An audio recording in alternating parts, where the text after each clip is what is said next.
Welcome to Worthy Ones, the video series where each and every week I share with you all the newest issue 1 comic books that I read for the current comic book week and deem them worthy or not worthy. Guys, I'm Mike Spider Slayer. Welcome back to Comic Book Corner 2.0.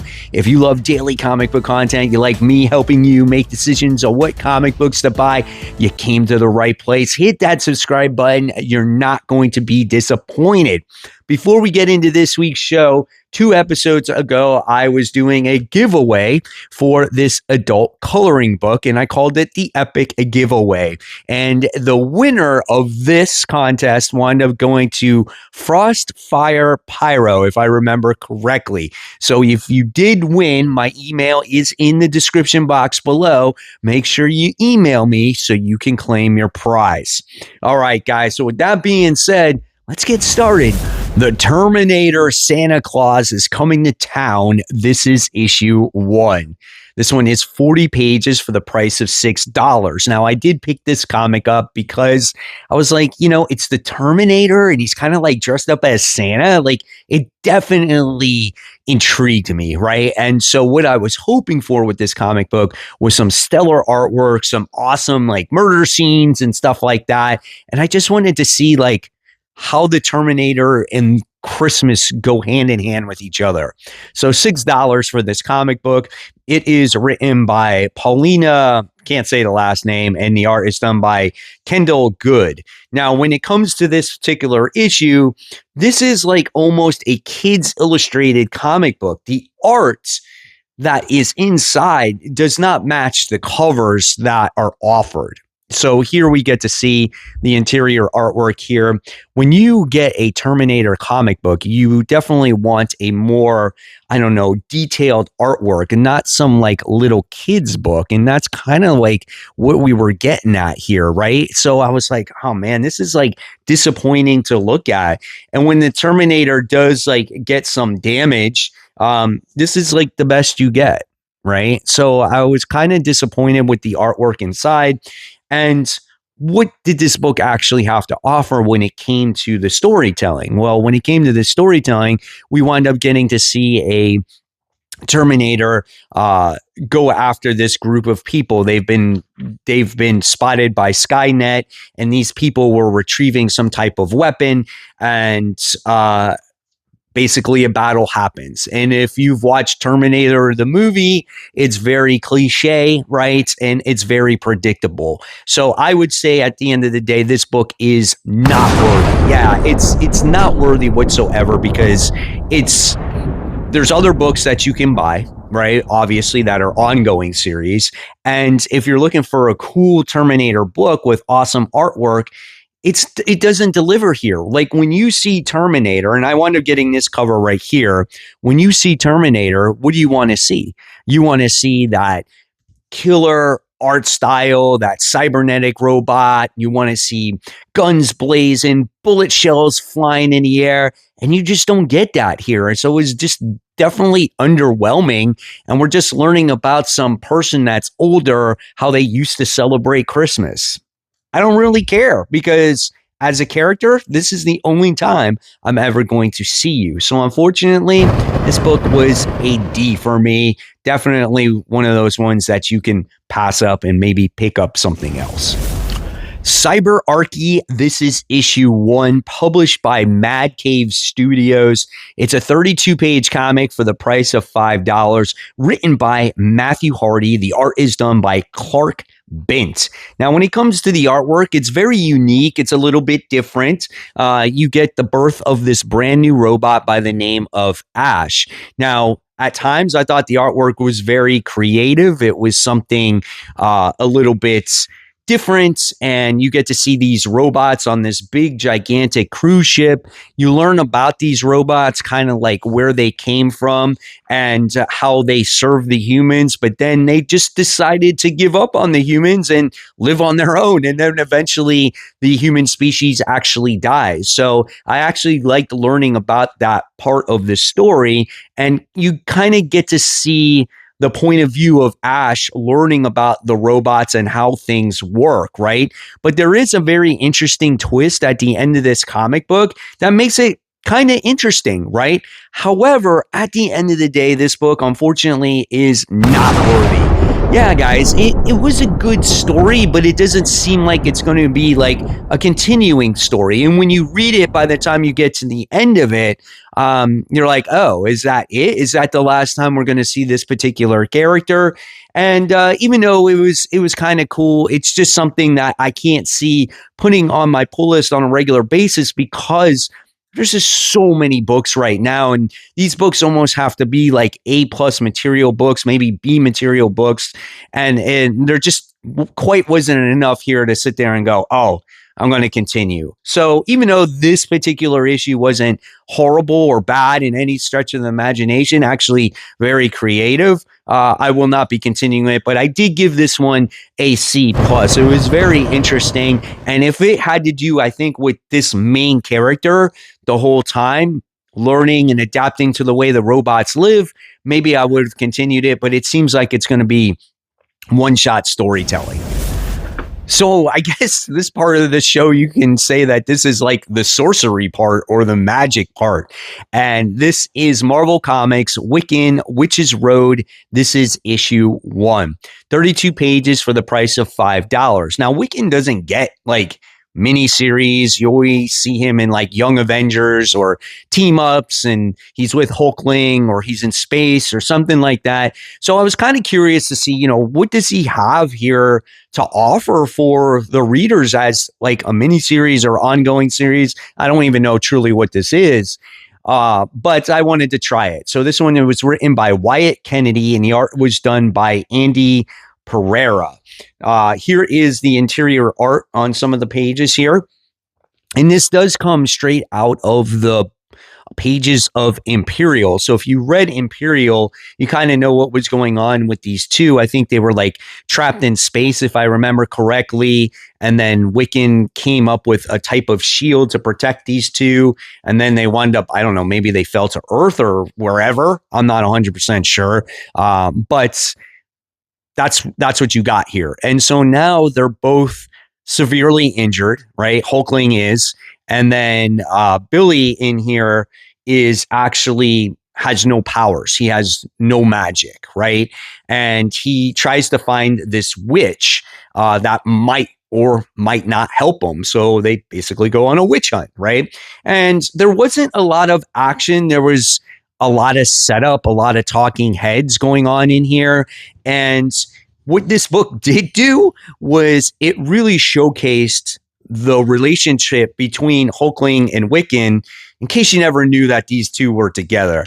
They're constantly kissing. They're honey and baby and honey and I love you. It's must have said like on literally every single page. I get it. You guys are in a relationship, and that's great. That's grand. That's fantastic. But we don't need to hear it like you're a bunch of 14 or 15-year-old kids in your first ever relationship. And that's kind of like what I got out of it. So it was an okay read, but for me, not worthy. Yeah, guys, not worthy again. This is not looking like a very positive episode of Worthy Ones. This was a week where so far I feel like there was a lot of new issue ones, but they weren't like highly anticipated, right?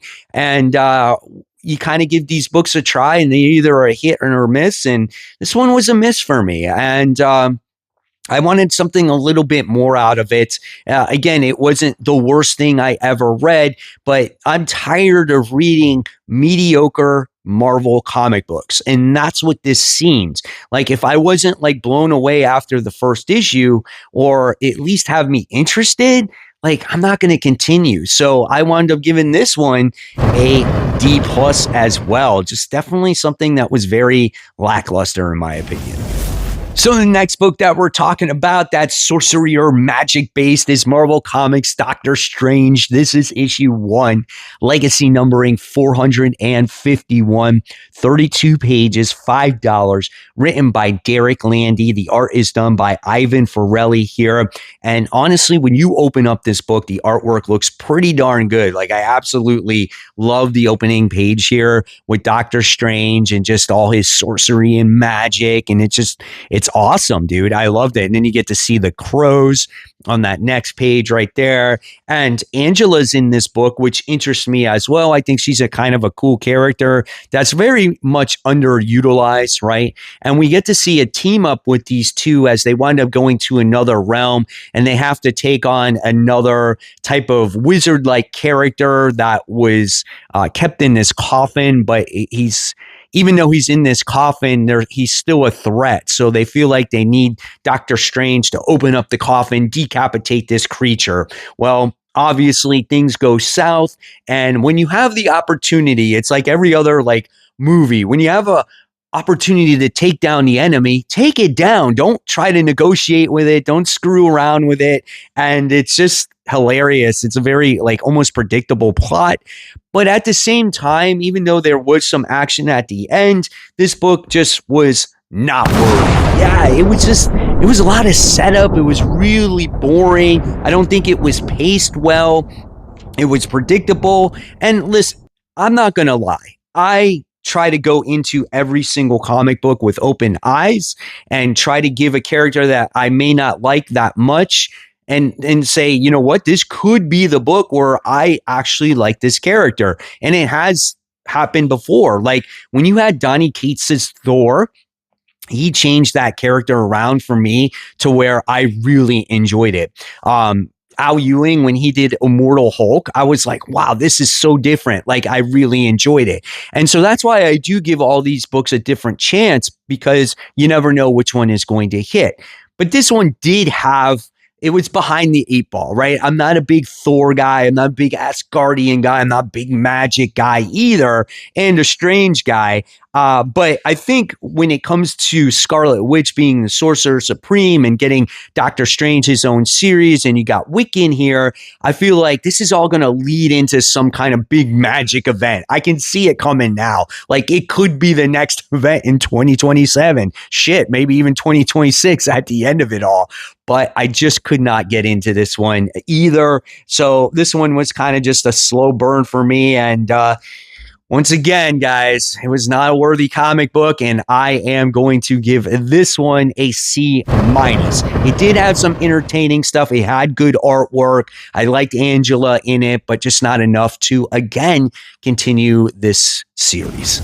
So whenever I read a comic book that I dislike, I try to pick up a book that's either going to be a dumb fun book or a book that is guaranteed that I think I might like, right?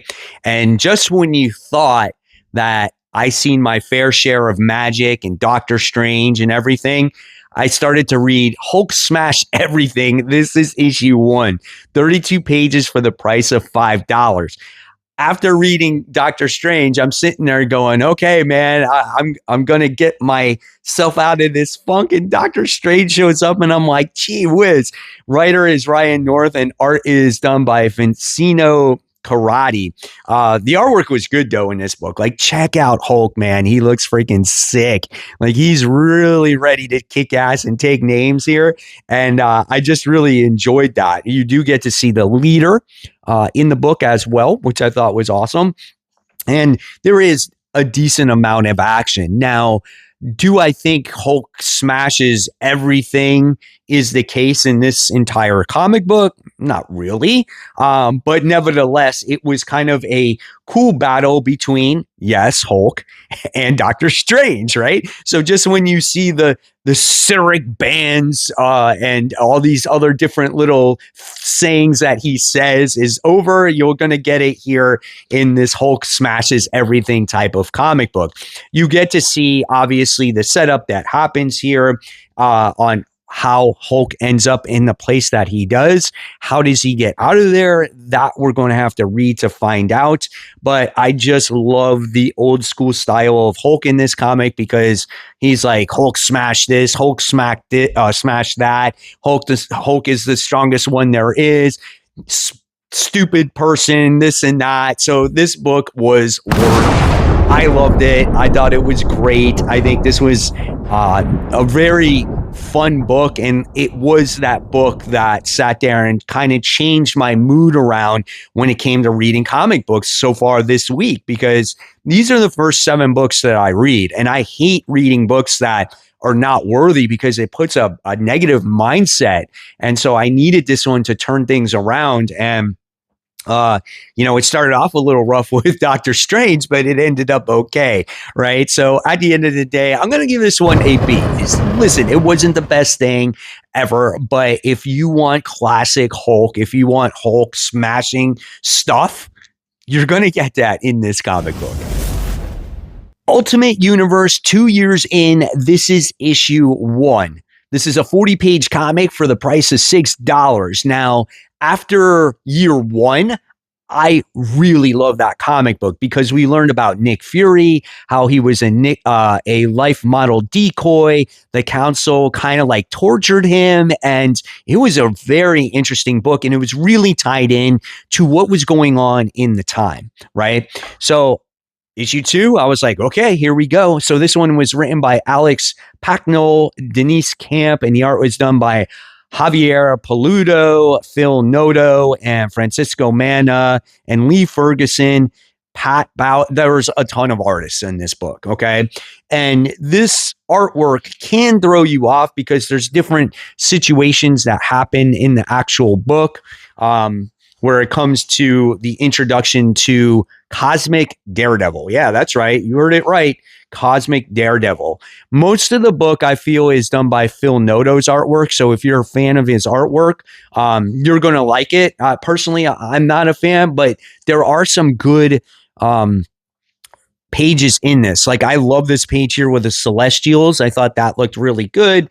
But I don't know if that's Noto's artwork or not at that point. And as you continue to read, you get to see like this version, I guess, of the Guardians of the Galaxy fight for, I don't know, the galaxy. Like, this was a very hard issue for me to really get into. I found it like very confusing, a little bit all over the place. You wind up getting introduced to this Cosmic Daredevil, and then it's like this. So what to the point where I was like, okay, are we in the cosmic cube? We're in some type of other cube. And it's like, it tries to do like a Martian Manhunter or absolute Martian Manhunter. I felt like that's what they were going for in this issue. And I just, man, oh man, I just could not get into this book. I was trying and trying and trying. And this is one of those books that just felt like an absolute chore to get through. So for me, this book, again, not worthy. In fact, out of all the books this week, this was the one so far that is my least favorite. I feel like it had some cool elements, like introducing some characters, like especially this like Ultron Watcher, right? I thought that was kind of cool, but at the end of the day, am I going to see these characters ever again? Maybe when they possibly relaunch the Ultimate Universe. I don't know, but I was hoping that this would have to deal more with what's going on with the Ultimates, right? Like the main Ultimate team. And I get it. They're all over the place. And that's what they've been pushing for like months now. But come on, guys, let's get the ball rolling here. This was definitely a miss for me. I didn't like it. This got an F. I'm sorry if you don't agree with my opinion here, but when there is a book that has like 4 different artists and it's kind of all over the place, I mean, the art was jarring at times and the story is confusing, at least for me anyway. I just couldn't get into it. And when it has nothing to do with any of the other characters also, or leads into the maker coming back, I don't know, man. This is something that you don't need to spend your money on. So what is it? I think we have one worthy book out of 6 so far. So yeah, let me tell you, when it comes to this book, this was hopefully going to be the saving grace for worthy ones this week. And it was DCKO, Superman versus Captain Atom. This is issue 1, right? This was the book where you're like, okay, finally we're getting those one-on-one fights. When you had 32 competitors, there's no way you can do one-on-one fighting, right? And when you have 16 competitors, then you can come up with 8 issues and then you can see them fight each other. This was the first one, Superman versus Captain Atom, 48 pages, $5 for this comic book. This one was written by Joshua Williamson, and the art was done by Sean Azakis. I probably said that wrong. The art was pretty good in the interior art. Like, look at this 2-page spread. So nice. Absolutely love that. And this is one of those books that this is what you wanted, right? This was with your Mortal Kombat, Street Fighter, 2 out of 3, winner takes all, goes to the next round. And I really thought that this was going to be a tough match to begin with between Captain Atom, because when you see Captain Atom's powers here, they are really strong, right? He gives Superman a run for his money here. Okay. So I thought that was awesome. Just seeing these battles between each other. And then after the second round, you can choose different versions of yourself, right, from a different timeline. So, or timeline or different period in the character's life.